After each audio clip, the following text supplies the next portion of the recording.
Coucou tout le monde, bienvenue sur Viens chez moi, écoute et prête l'oreille, je suis Vaya Priar et je suis très heureuse de vous retrouver cette semaine pour une nouvelle étude. Certains d'entre vous m'ont envoyé un message vendredi parce que vous n'avez pas eu de deuxième vidéo cette semaine. Je suis désolée de ne d'avoir omis de vous prévenir, mais j'ai pris un peu de vacances avant la rentrée des classes, faire un petit break et passer un peu de temps avec ma famille. J'espère que vous ne m'en voudrez pas, mais je pense avoir couvert ce qu'il fallait dans la première vidéo pour vous aider dans votre étude. Quoi qu'il en soit, on se retrouve avec de nouvelles expériences d'Alma qui enseigne ses fils. Et cette semaine, nous découvrons les enseignements qu'il donne à son fils rebelle, à son fils qui n'est pas obéissant et qui n'a pas gardé les commandements de notre Père céleste. Lorsqu'un être cher commet une faute grave, c'est parfois difficile de savoir comment réagir. Une partie de ce qui rend les chapitres 39 à 42 d'Alma si précieux est que ces chapitres révèlent comment Alma, un disciple du Christ lui-même, autrefois coupable de péchés graves dont il devait se repentir, a géré une situation du même genre. Qu'orientant son fils a commis le péché sexuel et Alma, comme il a appris à le faire au cours de son ministère, a compté sur la puissance de la vraie doctrine pour donner à son fils une perspective éternelle et l'inciter à se repentir. Dans ces chapitres de cette semaine, nous remarquons la hardiesse avec laquelle il condamne le péché, ainsi que sa tendresse et son amour pour Corianton. Par-dessus tout, nous sentons qu'il est confiant que le Sauveur viendra assurément ôter les péchés du monde et annoncer la bonne nouvelle du salut à son peuple. Le fait que Corianton se soit repenti et soit finalement retourné à l'œuvre du ministère nous permet d'espérer le pardon et la rédemption lorsque nous sommes troublés par nos péchés ou ceux d'un être cher. Chers frères et sœurs, j'aimerais, pour commencer, vous inviter à imaginer que votre enfant soit assis sur des voies de chemin de fer et que vous entendiez un train siffler. Est-ce que vous l'avertiriez pour que votre enfant parte des voies ou est-ce que vous hésiterez de peur qu'elle vous trouve trop protecteur? Si votre enfant n'écoutait pas votre avertissement, est-ce que vous le mettriez rapidement en lieu sûr? Je pense que oui. Parce que votre amour pour votre enfant le porterait sur toute autre considération. Sa vie aurait plus de valeur pour vous que sa bonne volonté temporaire à votre égard. Les difficultés et les tentations s'abattent sur nos adolescents avec la vitesse et la force d'un train de marchandises. Comme nous le rappelle la déclaration sur la famille, les parents ont la responsabilité de protéger leurs enfants. Cela veut dire spirituellement aussi bien que physiquement. Et dans le livre de Mormon, on trouve un passage où Alma le jeune conseille son fils égaré. Corianton avait commis des fautes graves lorsqu'il était en mission parmi les Oramites. Alma l'aimait assez pour lui parler du problème avec beaucoup de franchise et il a dit à son fils qu'il était profondément déçu que ce dernier ait commis l'immoralité et lui a expliqué les conséquences graves du péché. Les paroles courageuses suivantes d'Alma m'inspirent à chaque fois que je les lis et il dit « Et maintenant l'Esprit du Seigneur me dit « Commande à tes enfants de faire le bien. C'est pourquoi je te commande, mon fils, dans la crainte de Dieu, de t'abstenir de tes iniquités. » Cette intervention rapide de son père a marqué un tournant dans la vie de Corianton, parce que nous découvrons plus tard qu'il s'est repenti et a servi fidèlement par la suite. Dans son enseignement à son fils Corianton, Alma a utilisé l'image d'une bride pour enseigner à son fils Chiblan quelque chose que nous, en tant que mortels, devons également contrôler. Est-ce que quelqu'un sait à quoi ou qu'est-ce qu'une bride? Pourquoi il est sage de monter un cheval avec une bride? Eh bien, tout simplement pour pouvoir le contrôler. La bride donne au cavalier qui a moins de muscles, de vitesse et de force la capacité d'exploiter et de diriger toute la puissance de ce cheval dans la direction souhaitée. Et quelle était cette chose que nous devions brider, que nous avons étudiée la semaine dernière dans le chapitre 38, verset 12? Il s'agit de nos passions. Nous devons brider nos passions. Quelles sont les passions que nous devons apprendre à contrôler? Nous avons parfois une pulsion, une motivation ou un sentiment humain que nous devons tous apprendre à contrôler ou à brider. Ce peut être la colère, l'orgueil, la cupidité, l'ambition, la convoitise. En tant que mortels, nous allons probablement ressentir chacun de ces désirs et sentiments qui surgissent en nous à un certain moment. Si nous ne faisons pas attention, ils peuvent nous échapper et commencer à contrôler notre esprit au lieu de l'inverse. Les chapitres 39 à 42 d'Alma décrivent une conversation qu'Alma a avec son fils Corionton qui, malheureusement, a permis à ses passions de contrôler ses actions plutôt que son esprit. Et par conséquent, il commet un péché sexuel tout en servant en tant que missionnaire. Alma va nous montrer ce que nous pouvons faire pour empêcher l'immoralité de se produire dans nos propres vies en premier lieu et aussi fournir de l'espoir et des conseils à ceux qui tombent dans cette erreur. Il nous montrera, au travers de l'exemple de son fils, un moyen de reprendre le contrôle de nos passions ou comment aider les autres à reprendre le contrôle. Je pourrais continuer l'approche des principes pour les parents, des principes puissants pour les parents que nous avons utilisés la semaine dernière, puisque nous regardons toujours Alma dans son rôle de père. Maintenant, en tant que parents, il est pratiquement inévitable que nos enfants fassent des erreurs et aient besoin d'être corrigés. Espérons que ce ne sont pas des erreurs graves, mais nous allons sans aucun doute faire face à ce genre de situation. Et Alma va nous montrer comment travailler avec un enfant qui s'est égaré ou qui a pris de mauvaises décisions morales.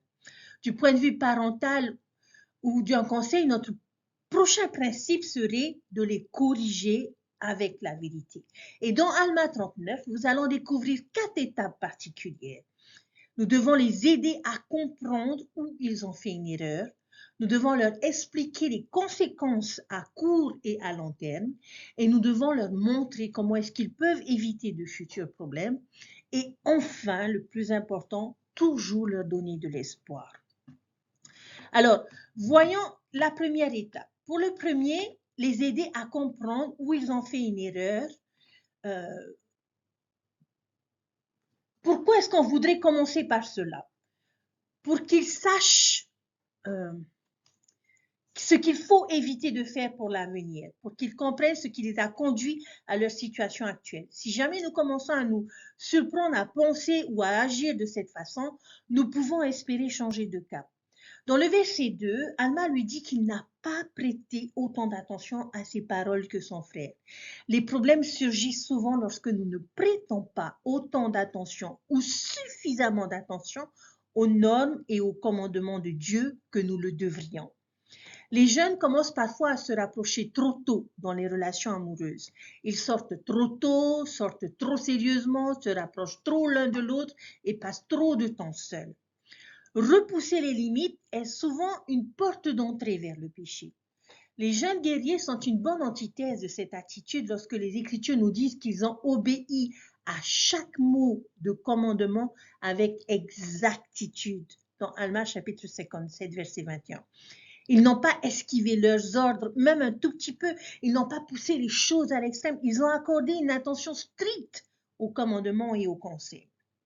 Un autre problème au verset 2, Corionton s'est vanté de sa propre force et de sa sagesse. C'est une attitude courante chez ceux qui tombent dans le péché sexuel ou dans n'importe quel péché. Ils se sentent suffisamment forts, ils se disent que je vais bien, je n'ai pas de problème comme d'autres couples ou d'autres adolescents. Je peux gérer la situation, je n'ai pas besoin de suivre les conseils des autres, de mes dirigeants ou de mes parents. Je sais mieux qu'eux. Ils ne comprennent tout simplement pas. Je suis plus fort que ça, je suis plus sage que cela. Malheureusement, ceux qui tiennent ce genre de discours découvrent souvent qu'ils n'étaient ni aussi forts ni aussi sages qu'ils le pensaient. Un autre problème se pose au verset 3. On est toujours dans le chapitre 39, chers frères et sœurs. Tu as abandonné le ministère. Les problèmes surgissent souvent lorsque nous ne faisons pas les choses positives que nous savons devoir faire. Nous commençons à abandonner les habitudes et les pratiques simples. Nous commençons à négliger nos prières, notre étude des Écritures. Nous devenons laxistes dans notre fréquentation de l'Église. Nos normes médiatiques se détériorent. Nous ne parvenons pas à nourrir et à édifier notre foi. Lorsque nous abandonnons le ministère, nous nous rendons plus vulnérables à l'influence et aux attaques du monde et de l'adversaire. Au contraire, nous pouvons remplir nos vies de tant de bonnes œuvres, de bons objectifs, de bonnes causes que l'adversaire n'a même pas la possibilité de placer un mot. Il n'y a pas de place pour son influence lorsque nous sommes engagés dans le ministère des actions justes. Le verset 3 nous apprend également que Corianton alla dans le pays de Siran, parmi les frontières de l'Amanite, à la poursuite de la prostituée Isabelle. Quel est le problème ici, chers frères et sœurs? Passer du temps dans des endroits inappropriés avec des personnes inappropriées. Ceux qui finissent par faire des erreurs morales choisissent souvent de se mettre dans des situations tentantes en invoquant leur force et leur sagesse. Ils se rendent au pays de Siran. Et j'aime beaucoup ce nom. Dans la mythologie grecque, les sirènes étaient des créatures qui essayaient d'attirer Ulysse et son équipage pour qu'ils viennent à elles avec leur musique enchanteresse et leur belle voix afin de pouvoir les dévorer. Et Ulysse ordonne à son équipage de l'attacher aux mains et de refuser de le laisser partir quoi qu'il dise jusqu'à ce qu'il soit hors de portée des sirènes. Je suis absolument sûre que cela n'a rien à voir avec le nom du livre de Mormon, mais c'est une coïncidence plutôt amusante. Nous aussi, nous devrions nous tenir à l'écart des voix séduisantes du pays de Siran. Et qu'est-ce que le pays de Siran pour nous? Ce pourrait être un certain type de fête, ce pourrait être assis seul dans le noir, à regarder un film avec la personne qui nous attire, ou dans une voiture, à s'embrasser, ou un massage de dos. Ce pourrait aussi être le type de personne avec qui nous sommes, quelqu'un qui ne partage pas nos valeurs, ou qui nous pousse à avoir des relations physiques alors que nous préférions ne pas le faire. Nous commettons souvent des erreurs lorsque nous nous mettons dans des situations tentantes avec ceux qui pourraient nous tenter. Je sais que je présente cela en termes plus pour les jeunes, mais cela s'applique également à nous, adultes. Le pays de Siran pourrait être de passer du temps seul avec un collègue ou une connaissance qui n'est pas notre conjoint, d'échanger des SMS avec cette personne ou même de laisser nos pensées s'égarer. La dernière erreur de Corianton se produit au verset 4, lorsque Alma rappelle à son fils qu'il n'avait aucune excuse pour faire ce qu'il a fait. Même si Isabelle était capable de voler beaucoup de cœurs, ce n'était pas une excuse pour lui. Nous nous trompons souvent lorsque nous cherchons à nous excuser dans certaines choses. Quelles sont les excuses que les personnes donnent lorsqu'il s'agit de péché sexuel? Eh bien, on aime dire, on était amoureux, c'est arrivé comme ça, tout le monde le fait, c'est pas si grave, on peut se repentir. Ah, je connais d'autres personnes qui l'ont fait et qui ont quand même fait une mission, se sont mariées au temple. Lorsque nous cherchons à nous excuser, chers frères et sœurs, nous nous installons fermement en territoire ennemi. C'est donc la première étape pour aider les rebelles, les aider à voir où ils ont fait une erreur. Et ce sont également des pratiques et des attitudes que nous devons éviter si nous voulons rester sexuellement purs.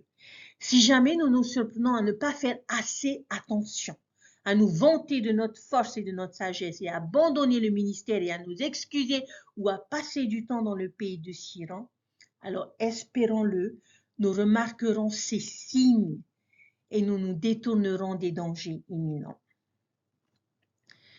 Les conséquences. Expliquer les conséquences à court et à long terme de leurs décisions ou les conséquences du péché sexuel. Quelles étaient-elles pour Corianton? Au verset 7, je ne m'attarderai pas sur tes crimes pour déchirer ton âme si ce n'était pour ton bien. Le péché déchire souvent nos âmes, cela peut être une conséquence à court et long terme. Les sentiments de culpabilité et de profonds remords sont souvent ressentis par ceux qui sont encore sensibles aux incitations du Saint-Esprit. Alma ne connaît que trop bien ce sentiment parce qu'il a lui-même ressenti la souffrance du péché dans sa jeunesse. Il a utilisé exactement le même mot pour décrire ses sentiments lorsqu'il cherchait le repentir. Une conséquence à court terme se trouve au verset 11. Cela a entravé la capacité d'Alma à faire du travail missionnaire parmi les Oramites. Il dit, « Vois, ô mon fils, quelle grande iniquité tu as attirée sur les Oramites.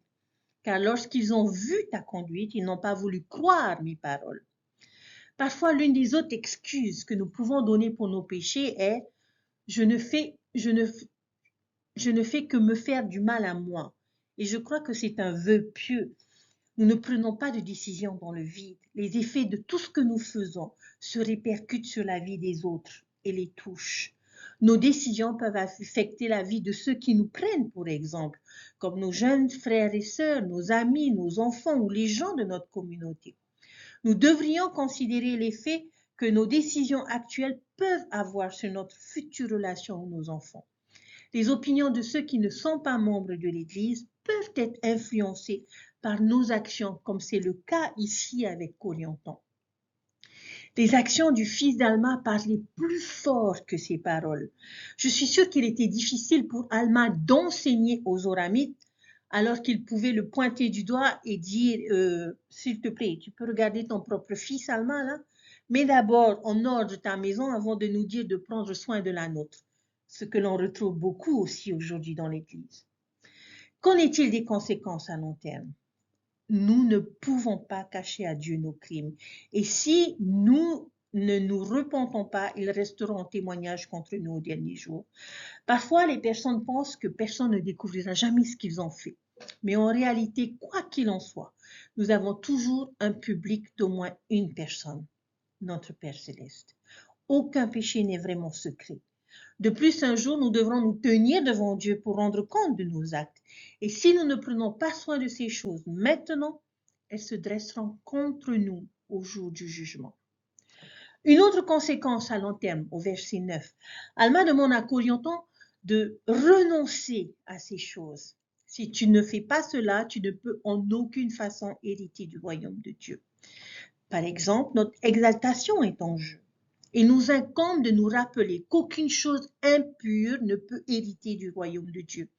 Nous pouvons perdre le royaume de Dieu si nous refusons de nous repentir pour ce genre de choses.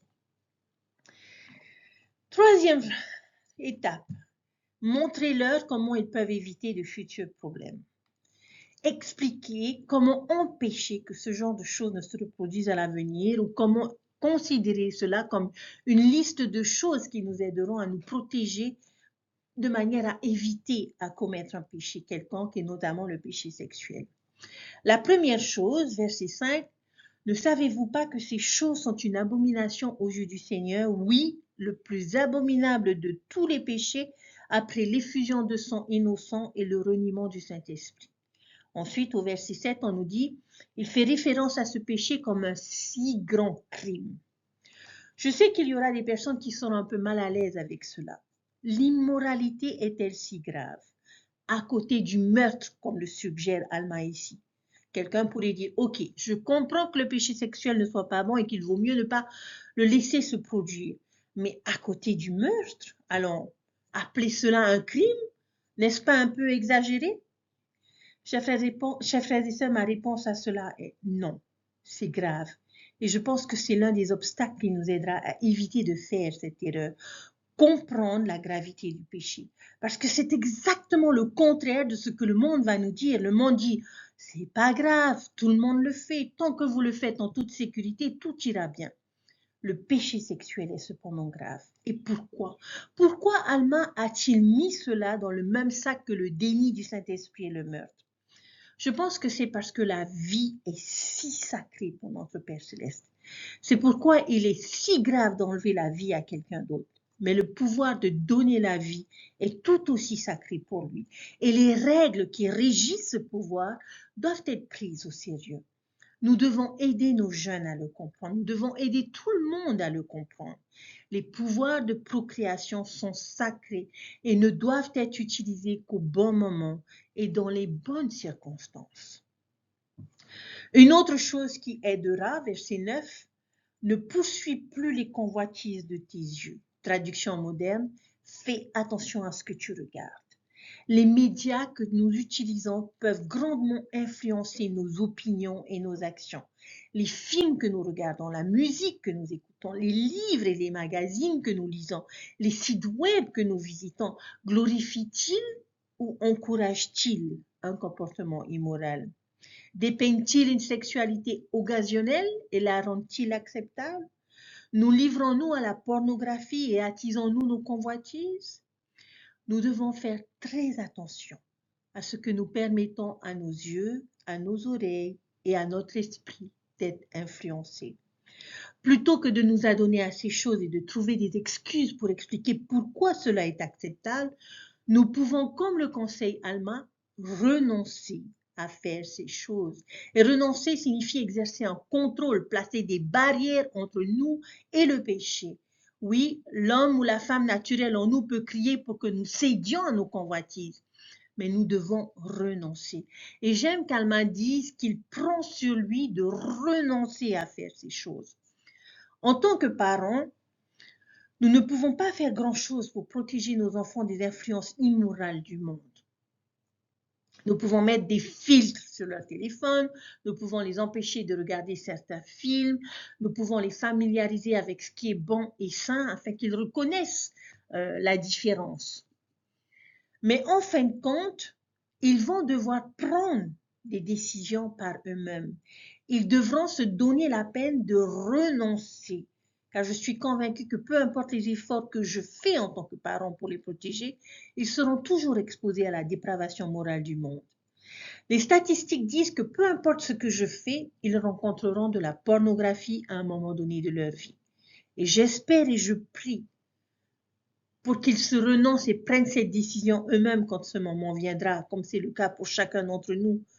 Vous souvenez-vous du verset dont nous avons parlé au début de la leçon, où Alma l'a utilisé dans le contexte de son fils Chiblan, mais s'applique également et vraiment bien à Coriantan. Que devrions-nous faire de nos passions physiques? Les brider, afin que nous puissions être remplis d'amour. La raison pour laquelle nous mettons des brides aux chevaux n'est pas parce qu'ils sont des animaux terribles et méchants qui doivent être détruits. Nos passions sexuelles ne sont pas intrinsèquement mauvaises ou méchantes. En fait, elles ont été placées là par Dieu pour accomplir ses desseins divins. Mettre des enfants au monde et rapprocher les conjoints pour faire de cette relation mari et femme une relation spéciale, unique et exclusive. Mais elles doivent être contrôlées. Le monde dit exactement le contraire en matière de passion sexuelle, n'est-ce pas? Il suggère à l'esprit vulnérable que la meilleure façon de montrer que l'on aime quelqu'un, c'est que lorsque les gens sont vraiment amoureux, ils ont une relation intime, ils ont des relations sexuelles. Ce message est partout autour de nous et en particulier dans nos médias, même dans des médias que nous considérerions probablement comme assez inoffensifs et peu explicites. Mais la suggestion est souvent là. Vous savez, un couple commence à s'embrasser, puis il y a une coupure et ils se réveillent au lit ensemble le lendemain matin. Voyez, Hollywood nous enseigne, quand les gens s'aiment, voilà ce qui arrive. N'est-ce pas génial? Les relations sexuelles renforcent l'amour d'un couple. Nous croyons également à cela lorsqu'il est associé à un engagement éternel. Mais lorsqu'il n'y a pas d'union, pas d'engagement, pas de mariage, j'ai peur que les relations sexuelles ne renforcent pas l'amour. En fait, je crois qu'elles l'affaiblissent. Gordon B. Hinckley a dit ce qui suit en citant un ancien apôtre, John A. Widtsoe. Il a dit « J'ai entendu John A. Widtsoe dire, d'après mes observations, un jeune homme et une jeune femme qui violent les principes de la moralité finissent rapidement par se haïr. » Président Hinckley a observé la même chose et il se peut qu'au début il y ait des mots d'amour, mais plus tard il y aura toujours des mots de colère et d'amertume. Si nous maîtrisons nos passions, la promesse est que nous serons remplis d'amour. Le contrôle de nos passions apporte l'amour dans notre vie. Il y a deux autres idées ici. Au verset 10, Alma dit « Je te commande de prendre sur toi de tenir conseil avec tes frères aînés dans tes entreprises, car voici tu es dans ta jeunesse et tu as besoin d'être nourri par tes frères. Et prête attention à leurs conseils. » La suggestion ici est que nous devons être assez humbles et assez disposés à prendre conseil auprès de ceux qui sont plus âgés et plus sages que nous. Cela peut être difficile à faire lorsque nous sommes naturellement enclins à l'orgueil et à penser que nous savons mieux que vous et que nous n'avons pas besoin des pensées et des opinions des personnes plus âgées pour nous guider. Ensuite, lorsqu'on lit un peu plus loin au verset 13, « Tourne-toi vers le Seigneur de tout ton esprit, de tout ton pouvoir et de toute ta force. Remplis ta vie de bonnes choses. » Si nous avons abandonné le ministère, revenons à ces habitudes simples. Prier, étudier les Écritures, aller à l'église, fréquenter le temple, renforcer et nourrir notre foi. La repentance ne consiste pas seulement à éliminer le mal, mais également à remplir cet espace avec le bien. Comme je l'ai dit plus tôt, nous engager avec anxiété dans une bonne cause et l'adversaire aura peu de marge de manœuvre pour travailler contre nous. Notre dernière étape, donnons-leur de l'espoir. Après tout cela, il est absolument essentiel que nous ne sautions pas cette dernière étape. Lorsqu'un enfant s'est égaré ou a transgressé, assurez-vous de lui donner de l'espoir, parce que l'évangile est un évangile d'espoir, de rédemption et de miséricorde. Ceux qui ont commis un péché grave, même un péché sexuel, ont beaucoup à espérer. Oui, c'est grave. Oui, il y a des conséquences. Oui, la repentance est un changement de cœur sans nécessaire. Mais il n'y a aucune raison de désespérer. Il n'y a pas de condamnation. Il n'y a pas de rejet. Souvenez-vous de Jésus et de la femme adultère. Il ne l'a pas condamnée. Il lui a dit, va et ne pêche plus. Le Seigneur accueille le repentant à bras ouverts et avec une miséricorde infinie. Regardez le verset 15. Et maintenant, mon fils, je voudrais te parler quelque peu concernant la venue du Christ. Voici, je te dis que c'est lui qui viendra assurément ôter les péchés du monde. Oui, il vient annoncer la bonne nouvelle du salut à son peuple. Alors qu'orientant, le Christ vient pour prendre les péchés et apporter la joie et le salut aux repentants. Oui, tu dois changer, mais l'expiation est là pour toi et elle fonctionnera pour toi. Bien que le contexte du verset suivant ne soit pas nécessairement dirigé vers Corianton, je ne peux m'empêcher de penser qu'Alma fait allusion à la valeur de l'âme de Corianton lorsqu'il dit au verset 17 « Une âme n'est-elle pas à présent aussi précieuse aux yeux de Dieu qu'une âme le sera au moment de sa venue ?» Le message sous-jacent, Corianton, les âmes sont précieuses, toutes les âmes, même la tienne. Alma va ensuite passer les 3 prochains chapitres à essayer d'aider Corianton à comprendre le plan du salut et le rôle du Christ dans ce plan. Et c'est un exemple impressionnant de la manière dont les doctrines de l'Évangile peuvent être appliquées de manière pertinente à nos vies. Il va aider Corianton à voir la perspective éternelle de ses décisions en examinant le plan dans son ensemble. Dans Alma, chapitre 42, les versets 29 à 31, où Alma termine sa discussion avec son fils Corianton, voici ce qu'il dit. « Maintenant, mon fils, je désire que tu ne laisses plus ces choses-là te troubler et que tu ne te laisses troubler que par tes péchés, de ce trouble qui t'abaissera au repentir.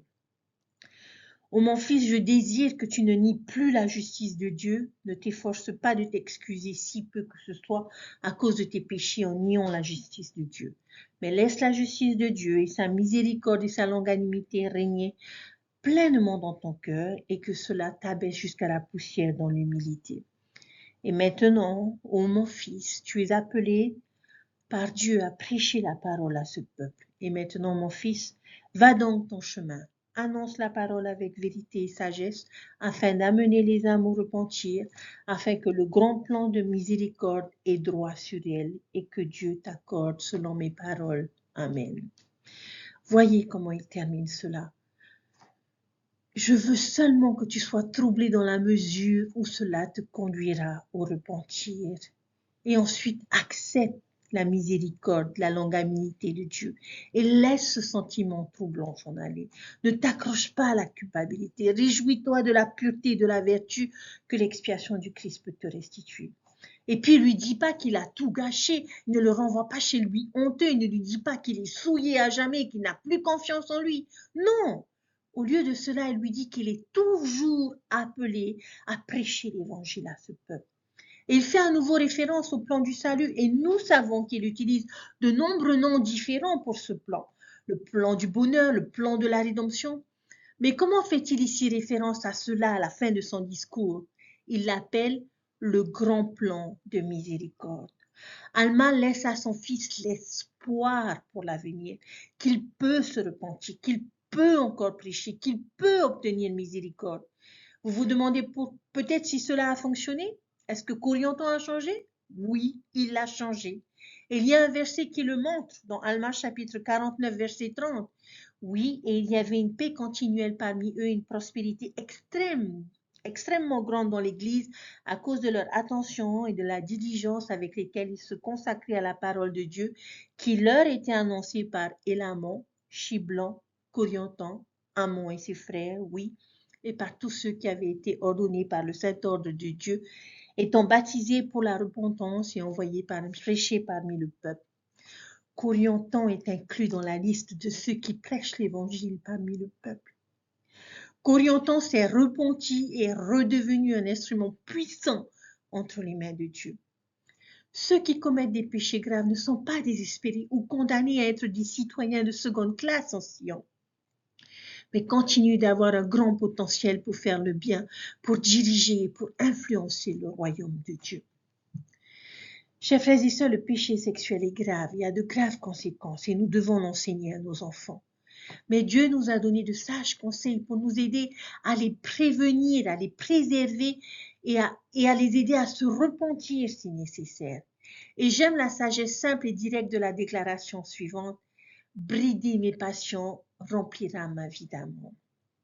Qu'avez-vous appris en tant que parent sur la façon d'aider vos enfants à apprendre de leurs erreurs? Ou je pourrais vous poser la question à vous, individuellement et personnellement, comment la loi de chasteté vous a-t-elle béni? En tant que parent, lorsque nous avons un enfant qui s'égare ou qui commet une erreur, rappelons-nous l'exemple donné par Alma. Il ne condamne pas, il ne fait pas honte, il ne désespère pas. Au contraire, avec amour, nous pouvons l'aider à comprendre où il s'est trompé. Expliquons-leur les conséquences de leurs décisions à long et à court terme. Apprenons-leur comment éviter que ces choses ne se reproduisent à l'avenir et assurons-nous de leur donner de l'espoir. J'espère également que nous pourrons apprendre des erreurs de Corrienton et je nous encourage tous à suivre le plan du Seigneur pour l'amour dans nos vies. Rappelons-nous que c'est en bridant nos passions que nous serons remplis d'amour et non en y cédant. J'ai peur que lorsque nous laisserons tomber les rênes de la loi de chasteté, le cheval de nos passions sexuelles commencera à nous emmener dans des endroits que nous n'aurions jamais imaginé ou voulu aller. Mais si nous prenons ces rênes et nous y accrochons fermement et permettons à notre conscience, à notre esprit d'être aux commandes pendant que nous renonçons dans ces choses, alors ces passions nous conduiront à des relations d'amour épanouissantes, belle et éternelle. Si vous avez déjà hésité, si vous avez déjà emprunté le chemin de l'immoralité, rappelez-vous combien votre âme est précieuse pour notre Père Céleste. Il y a un chemin de retour et il vous accueillera si vous vous retournez et si vous allez vers lui.